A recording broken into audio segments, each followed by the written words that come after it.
Si hay un podcast interesante en cuanto a noticias es el episodio de esta semana porque menuda barbaridad. Te voy a hablar de las filtraciones del Xiaomi 15 Ultra, de la presentación de ColorOS 15, del precio de Netflix que ha cambiado para mal y luego te cuento, de novedades de Gemini en español que son muy interesantes, del OnePlus 13 que se ha confirmado y tenemos imagen oficial, del Realme GT 7 Pro que se ha confirmado y te tengo que comentar datos, y del Snapdragon 8 Elite que ya se ha presentado.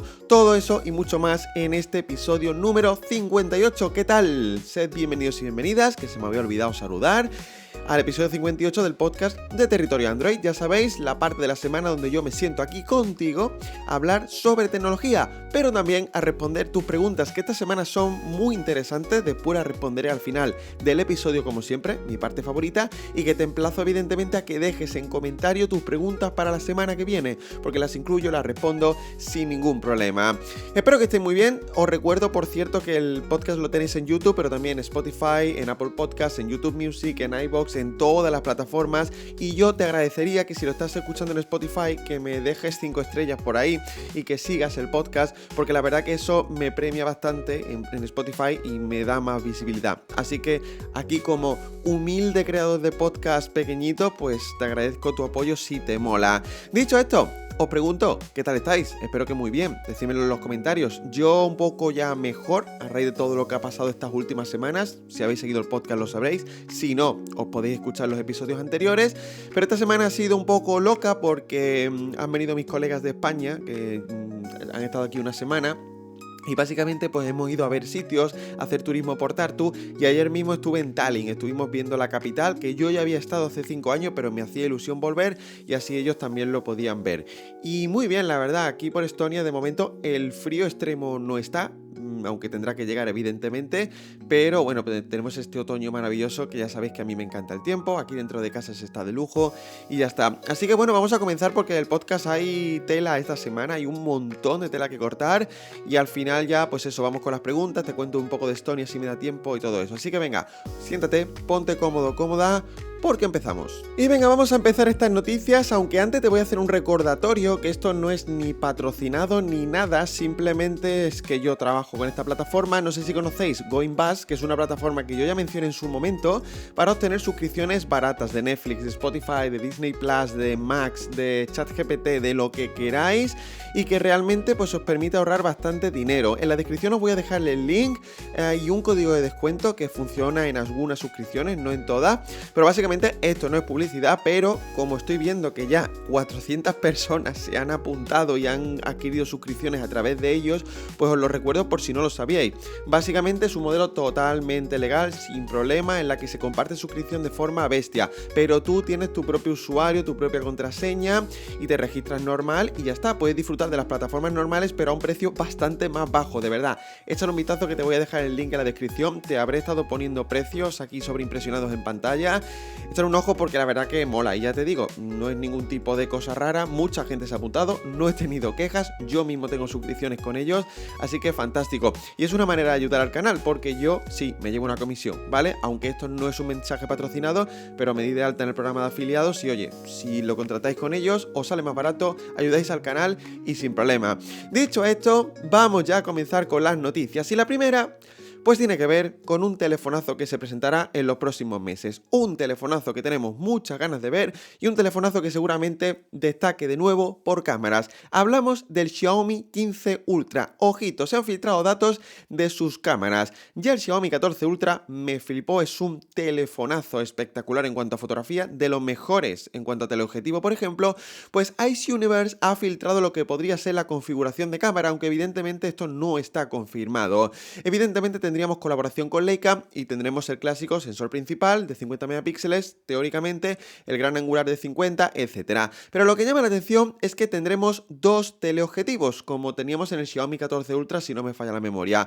La novedad es que tendremos un zoom 3x, que sería de 3 aumentos, y que pues sería seguramente muy similar al Xiaomi 14 Ultra, pero ojito, porque en este caso contaríamos con una lente de 100 milímetros equivalente, que sería de 200 megapíxeles y que nos daría un zoom 4.3x, es decir, bajamos un poquito respecto al 5x que teníamos el año pasado, pero en teoría ganaríamos en calidad, en resolución con un sensor mejor, de más resolución y demás. Tendremos apertura 2.6, que a diferencia del modelo 14 Ultra era de 2.5, con lo cual pues básicamente será similar, pero vamos a ver si Xiaomi ha trabajado mejor el tema de la iluminación, de la calidad, etcétera. Ya sabéis que los datos son y luego hay que probarlos evidentemente, pero si se acerca a la experiencia que por ejemplo tenemos en un Vivo X100 Ultra con este teleobjetivo de 200 megapíxeles, puede ser un escándalo.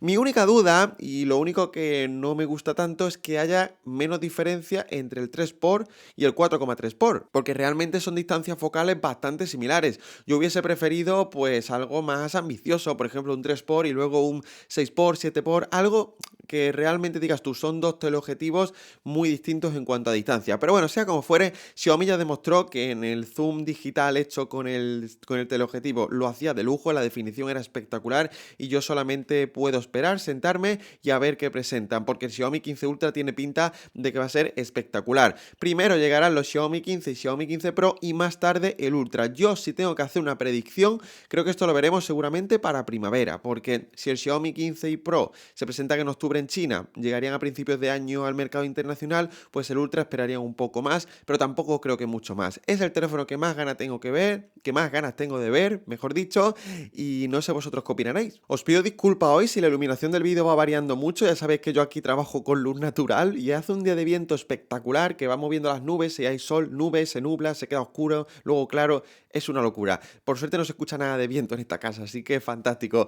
Bueno, vamos con la siguiente noticia que tiene que ver con Oppo y tiene que ver con software y es algo que me pone contento y es que se ha presentado ya de forma oficial ColorOS 15, sí, la nueva versión de software que va a venir con Android 15 para los móviles Oppo y trae novedades interesantes y a priori son cambios importantes y sí que le hacía falta porque ya las últimas versiones se parecían mucho entre sí. Básicamente ya estaréis viendo un vídeo donde tenemos básicamente cambios estéticos pero sobre todo nuevas animaciones y también inteligencia artificial que ahora te comento. En concreto se ha mejorado el motor de renderizado para que el sistema vaya más rápido, las animaciones vayan más rápido. En teoría debería traducirse en un 18% de mejora en la respuesta al control, es decir, a cuando tocamos la interfaz y la manejamos, y una mejora del 40% en la estabilidad. Tenemos eso, nuevas animaciones más detalladas, más fluidas y sobre todo muy espectaculares. Oppo siempre ha sido muy bueno en esto y en ColorOS 15 parece que va a ser incluso mejor.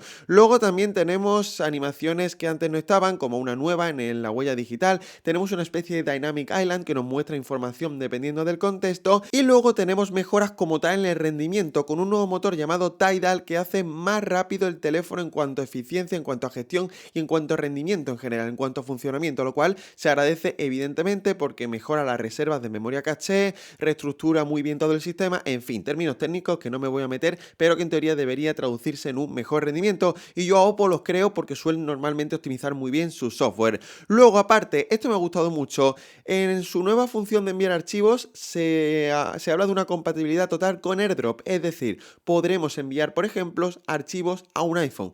Y eso me parece un golazo. Si es capaz de ser 100% compatible y tal como yo me lo imagino, poder enviar archivos a dispositivos con iOS o con macOS gracias a AirDrop estaría espectacular y yo esto lo quiero probar porque tiene muy buena pinta. Y luego evidentemente tenemos inteligencia artificial, aunque aquí yo tengo dudas, porque esto se ha presentado en China y no sabemos qué es lo que llegará a España. Pero de momento se habla de la función rodear para buscar, evidentemente también tendríamos Gemini, pero eso es común a todos los Android. Luego se habla de un asistente propio, pero que seguramente se quede en China, y luego tenemos alguna función, por ejemplo, de rescalar contenido a 4K para inventarse los píxeles, ya sabéis, darle más calidad, quitar reflejos, borrar objetos, etcétera. Yo intuyo que la inteligencia artificial de Oppo va a ir un poco por ahí, por lo que hace Google y demás, pero con sus propias herramientas, porque de hecho lo vimos en la review del Oppo Reno 12, que la tienes en el canal, donde te cuento todas las funciones de IA, aunque yo espero realmente que lo mejoren, porque no eran ni mucho menos las más top del mercado, y que bueno, realmente se basaban en la tecnología de Gemini, así que espero que lo implementen bien y que sea algo que aporte valor sin duda. Con que lo hagan como Google o Samsung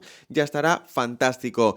¿Cuándo empezaremos a recibir ColorOS? Pues bueno, el despliegue comienza en noviembre de 2024, pero como siempre, pues no sabemos la fecha exacta de los dispositivos. Así que supongo que en España los Oppo Reno 12 deberían ser de los primeros y vamos a ver si luego llega el Find X8, etc. No sé qué te parece, pero a mí ColorOS 15 me gusta a priori. Oppo lo suele hacer muy bien en software. Y toca hablar de una noticia negativa, sí, muy negativa, esperada, pero que no por ello deja de ser menos negativa, porque hablamos de los precios de Netflix en España, que sí, oh sorpresa, suben. Y a mí ya permitirme deciros que ya me está empezando a parecer un poquito vergonzoso, sobre todo porque encadenamos bastantes subidas en muy pocos meses y eso pues evidentemente no gusta a nadie. Ya entraremos en el debate de si nos parece muy caro, de si nos parece justo o no, eso yo quiero que lo digas tú en comentarios, pero lo que está claro es que cada vez va siendo un poco más inasumible pagar este tipo de plataformas.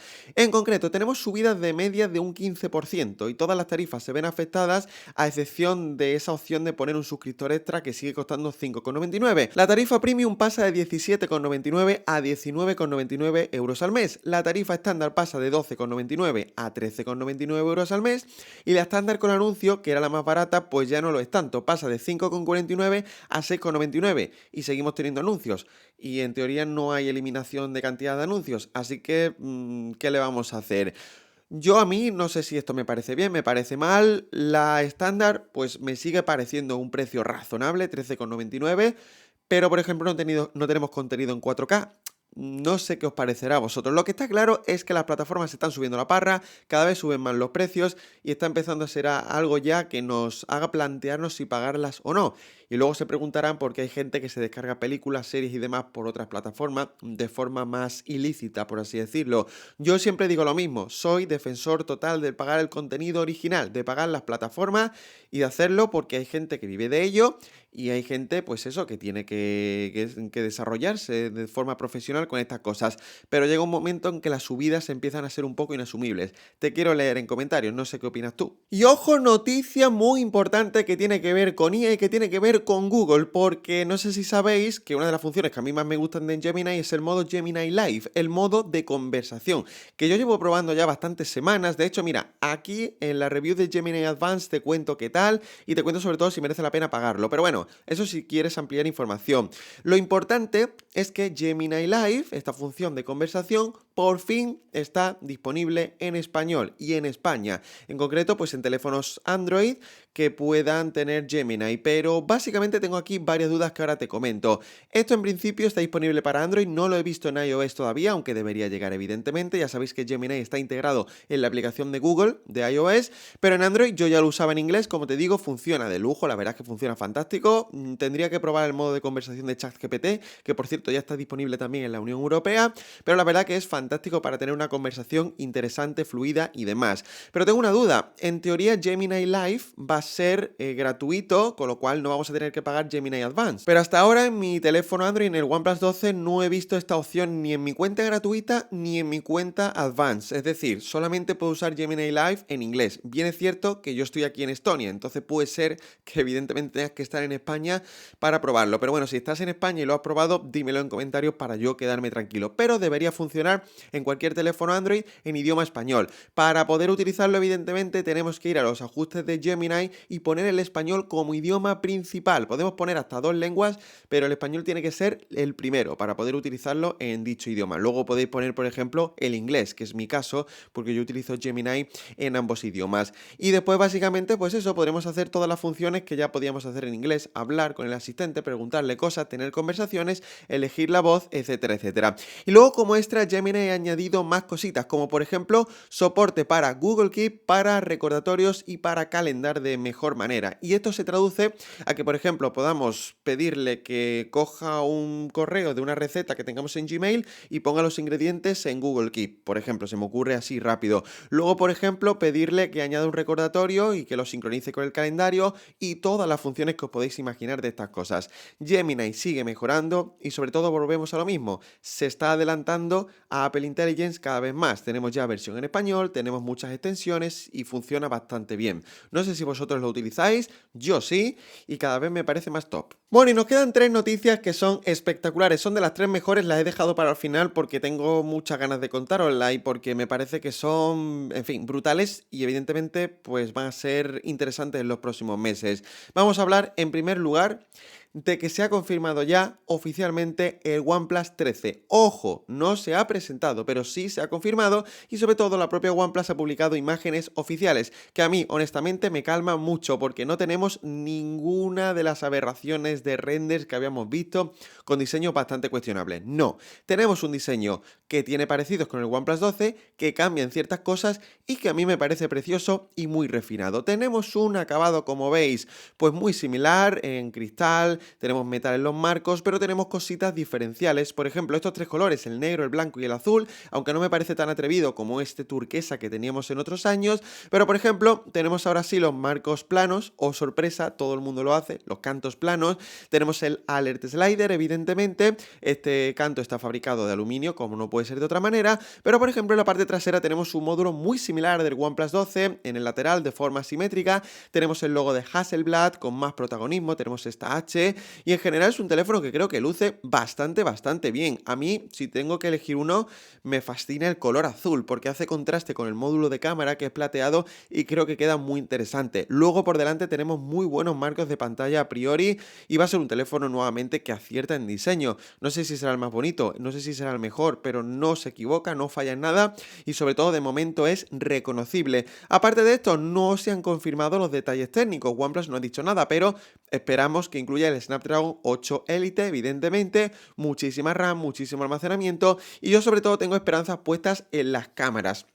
Porque básicamente OnePlus siempre se queda un poco por debajo de otros rivales, aunque también está por debajo en precio, evidentemente, pero yo creo que el OnePlus 13 dé un pasito adelante en fotografía, porque yo tengo el OnePlus 12, que lo tengo por aquí, no lo encuentro, y me gusta mucho en fotografía, pero sí que no tengo esa experiencia tan top de otros rivales de la gama alta. Y luego aparte se habla de que sería el primer teléfono con un panel X2 de BOE. BOE es un fabricante de paneles que la verdad que es muy top, que nos ofrecería mejor calidad, mejor brillo, etcétera. Y luego tendríamos 100 vatios de carga rápida, pues eso, más de lo mismo, pero con mejoras que le vienen muy bien. Con que mejoren la cámara, con que haya novedades de software y sobre todo con que haya funciones de inteligencia artificial, yo ya me doy por satisfecho. Vamos a ver el precio, vamos a ver el resto de cosas que no se han confirmado, pero yo que tú me suscribiría al canal, estaría atento porque cuando se presente te lo voy a contar y evidentemente en cuanto pueda lo voy a intentar probar porque tiene muy buena pinta. Y noticia muy rápida, pero muy esperada, muy esperanzadora y muy top sobre uno de los teléfonos que queremos probar evidentemente. Ojo, hablamos de que el Realme GT 7 Pro se ha confirmado que va a existir y se ha confirmado que va a llegar al mercado internacional, que va a llegar a España. Y esto no me lo invento yo, esto es una nota de prensa que ha publicado Realme y que me han mandado a mí, por ejemplo, con lo cual eso es información totalmente oficial. Esto es lo que sé, no hay nada más, no hay ningún tipo de cosa oculta porque no han dado más detalle, pero básicamente hablan de que va a llegar a España y de que evidentemente va a contar con el Snapdragon 8 Elite, es decir, el procesador más potente de Qualcomm, que tiene narices. Y esto es un paso adelante por parte de Realme, aunque surgen varias dudas evidentemente, porque ya sabéis que se presentó el GT6 el año pasado, bueno, este mismo año, que es un teléfono súper top a un precio rompedor, y evidentemente el G7 Pro va enfocado a una gama más alta. Yo te diría que esto es un competidor directo de un OnePlus 13, por ejemplo, porque tenemos el mejor procesador, seguramente tendremos muy buena pantalla, seguramente en cámaras quede un poco por debajo, pero será un muy buen teléfono. No sé, y de hecho vamos a hacer un juego, a qué precio puede salir esto, pero yo, si me tengo que tirar a la piscina, yo creo que va a estar entre 700 y 800 euros cuando llegue a España. Básicamente porque Realme tiene una estrategia de precios muy agresiva, porque está apuntando ya a la gama alta de forma peligrosa y porque quiere competir por precio. Y porque luego tenemos rivales como el OnePlus 13, que seguramente sea más caro, y como el Oppo Find X8, que será ya más carísimo, contando con que llegan todos evidentemente. Pero yo tengo muchas ganas de ver el Realme GT 7 Pro, el GT6 ya me encantó, y espero que haya un evento de presentación guapo, que me inviten, que os lo pueda contar, porque es uno de los teléfonos que mejor pintan en calidad-precio, ¿eh? Y vamos con la última noticia de este podcast, que es una de las más top sin duda, y que va a sentar las bases de lo que van a ser los teléfonos gama alta de 2025. Se ha presentado oficialmente ante todos nosotros y de forma espectacular el nuevo Snapdragon 8 Elite, el nuevo procesador de gama altísima que yo creo que va a revolucionar mucho el tema de la telefonía, el tema de los smartphones. Qualcomm ha tenido su evento tradicional en Hawái, donde ha presentado este chip, y ojo porque no es una presentación más ni mucho menos. De hecho, me ha apuntado un montón de cosas, así que perdonadme si estoy mirando al guión totalmente, porque hay un montón de cosas que contarte. Te los voy a resumir para no aburrirte, para no darte datos técnicos que son un poco boring, un poco aburridos, pero básicamente tenemos un salto adelante. Y aquí Qualcomm apunta ya al tema inteligencia artificial, al tema gaming y al tema compatibilidad con portátiles, etcétera, etcétera. Lo primero es que tenemos la adopción de los núcleos Orion, con lo cual, pues eso es un paso adelante, núcleos muy potentes, núcleos más eficientes, núcleos pensados para mucha barbaridad de tralla, de potencia, de IA, etcétera, etcétera. Básicamente, Qualcomm ha prometido que este procesador va a ser más potente, más eficiente y más pensado para la inteligencia artificial. ¿Y cómo lo va a hacer? Pues básicamente incluye la segunda generación de esta CPU de Orion, como ya te he dicho, y esto consigue que el procesador sea un 46% más eficiente que la generación anterior, lo cual es una barbaridad y va a redundar en duración de batería, evidentemente. La CPU elimina los llamados núcleos eficientes, ya no los tenemos nunca más, estaban quedando un poco desfasados, y tenemos dos tipos de núcleos, los Prime y los Performance, que serán los encargados de ejecutar estas tareas propias de un smartphone. Los dos núcleos Prime serán una barbaridad de potentes, 4,32 GHz, trabajarán en tareas muy complejas y muy demandantes en un sistema, como por ejemplo gaming, renderizado, seguramente inteligencia artificial, una barbaridad. Y luego los otros 6 núcleos corren a 3,52 GHz y están pensados para la potencia-eficiencia, es decir, para controlar el consumo y que no se vaya de madre, básicamente pues para que la gestión sea mejor en general. También se permite un ancho de banda con la conexión con la memoria RAM y todo esto va encaminado a la mejora en gaming. De hecho, se consigue un 40% de mejora en eficiencia de los videojuegos gracias a la GPU Adreno, lo cual es también una auténtica barbaridad. Y luego, evidentemente, pues tenemos muchísimas capacidades de inteligencia artificial. La red de procesamiento neuronal ha mejorado, evidentemente, y ahora tenemos pues funciones como el lenguaje multimodal dentro del propio dispositivo, cosas que antes no se podía hacer, evidentemente. Y lo más loco de estas funciones de IA que ha presentado Qualcomm es que, por ejemplo, es capaz de obtener datos directamente de fuentes como audio, sonido, fotos y vídeo directamente, procesarlos en el dispositivo sin tener que enviar datos a internet, lo cual va a redundar en más privacidad, pero sobre todo en más rapidez a la hora de ejecutar tareas de inteligencia artificial en nuestro dispositivo. Y luego, evidentemente, también tenemos mejoras en la compatibilidad con cámaras. Es capaz de trabajar con 3 cámaras de 48 megapíxeles y a 30 fotogramas por segundo. También puede aplicar algoritmos de mejoras de imagen avanzados, que hasta ahora solo se podían hacer en la nube, había que subirlo a internet. Y luego otras funciones, evidentemente, como por ejemplo una que me ha dejado muy loca, que es la opción de borrador de objetos en vídeo, que esto es una barbaridad, porque la capacidad de procesado que necesita es muy loco. Daros cuenta que para eliminar algo de un vídeo hay que eliminarlo de cada fotograma, con lo cual el procedimiento es algo complejo y muy demandante. En resumen, este procesador es una auténtica locura, es más potente, más eficiente, va muy pensado para la IA y no solamente es un cambio de nombre, que también, sino creo que un cambio de paradigma, no es solamente una leve evolución respecto al Snapdragon 8 generación 3, sino que va un paso más allá y creo que estamos hablando ya de la siguiente generación de procesadores para teléfonos móviles. Vamos a ver qué tal. Qualcomm lo está haciendo muy bien, va directamente a por Apple porque quiere ser un competidor directo de sus Apple Silicon y habrá que probarlo, pero es que pinta muy bien. Bueno, pues qué empacho de noticias, qué banquete de noticias, pero yo creo que han estado muy bien, han estado muy interesantes. El mes de octubre es histórico, se presentan muchas cosas en China, se presenta el nuevo Snapdragon, se presentan cosas muy interesantes, pero vamos a dejar esto a un lado y vamos ahora sí con mi parte favorita del podcast, como es responder tus preguntas que me has dejado en comentarios, y que te vuelvo a decir, la de la semana que viene me las puedes dejar ya en los propios comentarios para yo responderlas sin problemas, preguntas que pueden ser de lo que queráis. Y vamos con la primera de un habitual que pregunta siempre, como es OliGC. Buenas, Alejandro, ¿con cuántos suscriptores en el canal crees que podrías vivir económicamente de una manera holgada? Ya sé que las visualizaciones cuentan y no todos son suscriptores, pero una estimación o una horquilla, y por lo tanto, ¿crees que podrás llegar a vivir de este canal a largo plazo? Pregunta muy interesante, pregunta muy compleja de responder. ¿Con cuántos suscriptores se puede vivir de un canal de YouTube? Pues bueno, esta respuesta es difícil, como te digo, y no tiene una cifra exacta, porque básicamente depende mucho de las visualizaciones. Puede haber canales de 100.000 suscriptores que estén ganando más dinero que un canal de 3 millones. Sí que los suscriptores ayudan, porque ayudan a darle un push a las visualizaciones, pero yo te diría que a partir de los 100.000 suscriptores hay mucha gente que puede vivir del canal, pero como siempre te digo, depende del sector, depende del país, depende de las visualizaciones, depende de lo que paguen los anunciantes. Es algo tremendamente cambiante.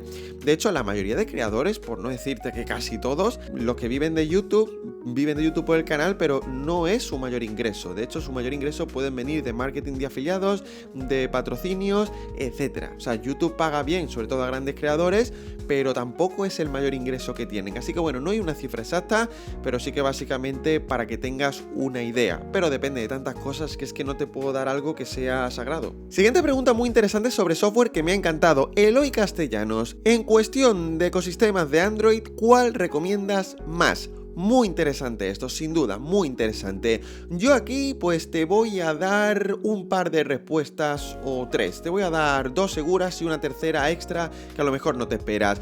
Yo diría que mi ecosistema favorito dentro del mundo Android, el más completo, es el de Samsung. El más completo, porque tiene muchísimos dispositivos y porque se entienden muy bien entre sí.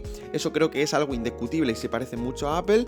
El segundo sería Google, no tanto por cantidad de dispositivos, sino por el ecosistema Google, es decir, los servicios de Google, el entendimiento entre el Pixel, un Chromebook, por ejemplo, Google Drive, Google Calendar, Gemini, etcétera. Se entiende muy bien y es fabuloso. Y luego un tercero que me gusta mucho, te lo voy a poner como ejemplo porque creo que lo están haciendo muy bien. Se llama Motorola.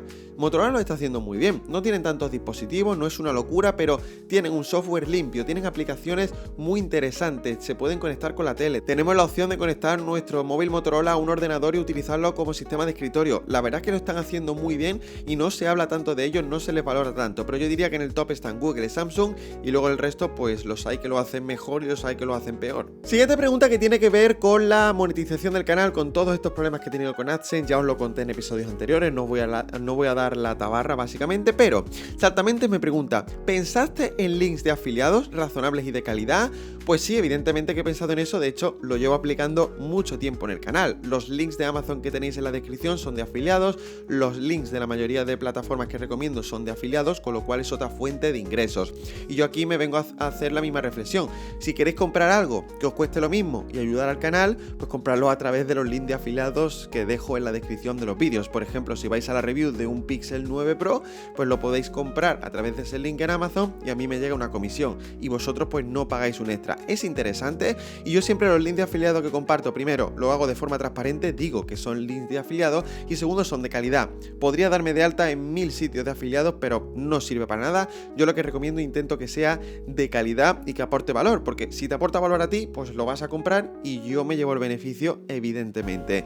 Así que sí, los links de afiliados hoy en día pues siguen siendo una muy buena opción para monetizar un canal, porque realmente es una forma también de fidelizar a una audiencia. Siguiente pregunta que me ha hecho mucha gracia y no la entendí al principio, pero creo que tiene que ver con el baneo de mi cuenta de AdSense, que ya os lo comenté también en la semana pasada, lo vuelvo a recordar por si no lo sabes, por si eres nuevo.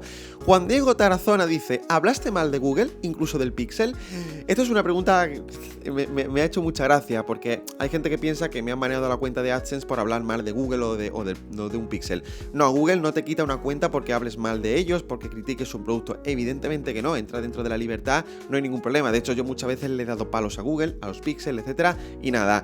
No sabemos cuál es la explicación concreta de por qué han cerrado la cuenta de AdSense, pero todo tiene que ver seguramente con un tipo de contenido que es totalmente legal, pero que a Google no le acaba de gustar porque estás promocionando algo que en teoría les quitaría dinero a ellos. Ya vosotros sacar vuestras conclusiones. Yo creo que va por ahí la cosa. Google no da una razón ni dice este es el vídeo o este es el post que no me ha gustado, pero yo creo que van por ahí los tiros. No te van a banear una cuenta por hablar mal de ellos, salvo que te pongas a sacar conspiraciones e intentar boicotearles. No pasa nada, por suerte de momento no hemos llegado a ese extremo. Las siguientes preguntas son varias realmente y antes Luis Arnedo, que es el autor, me da ánimos por el tema de Google, critica la situación de baneo de cuentas. Sí, yo te agradezco los ánimos y tienes toda la razón, esto es un poco loco, hay gente a la que le banean, gente que hace lo mismo y nunca les pasa nada, pero podríamos aquí abrir un debate ahora que no toca. Vamos con las distintas preguntas que me ha dejado que son interesantes. Y la primera tiene que ver con telefonía, tecnología y demás en Estonia. ¿Qué móviles lleva la gente en Estonia y qué tal las coberturas de 4G, 5G y fibra?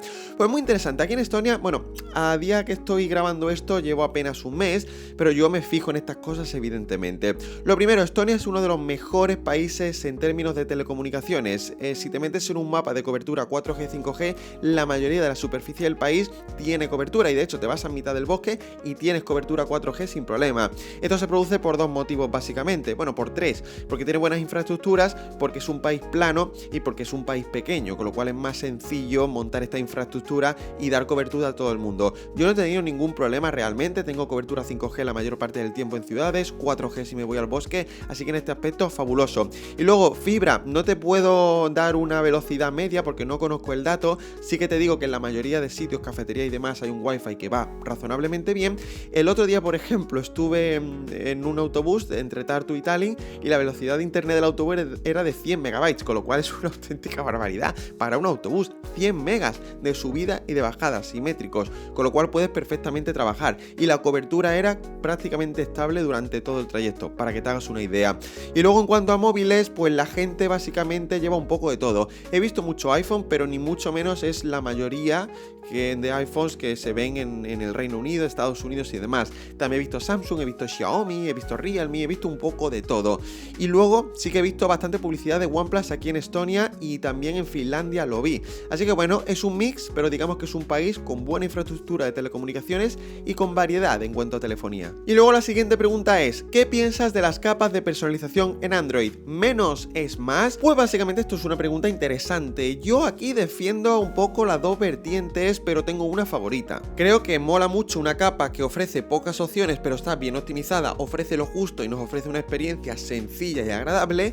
Y también está muy bien una capa que está bien pensada, bien diseñada, ofrece muchas funciones y son de utilidad.